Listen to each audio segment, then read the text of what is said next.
hech kim o'ziga qarindosh yasab ololmaydi.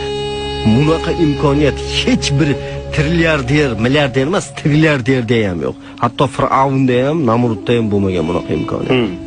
Hech bir inson o'ziga xola, amma, tog'a, amaki, yaqinrog'ini aytsak ota-ona, farzand, aka-uka, opa-singil yasab ola olmaydi. Bunaqa imkoniyat bundan 1 milliard yildan keyin ham teleportatsiya davrida ham hech kimda bo'lmaydi. Bu qarindoshlarni bizga Xudo beradi.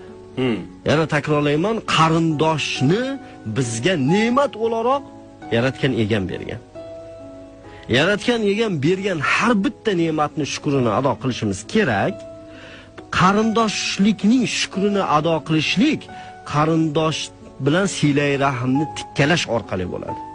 Silay rahimni tikkalash degani siz bilan aloqasini uzgan, siz bilan demak husumatlashib qolgan, sizdan xabar olmaydigan, yordam so'rasangiz yordam bermaydigan qarindoshlaringiz bilan aloqani o'rnatish silay rahim deyiladi. Shuning uchun sadaqani kimdan boshlay deganda ulug'larimiz nima degan? Avval oilangdan boshla.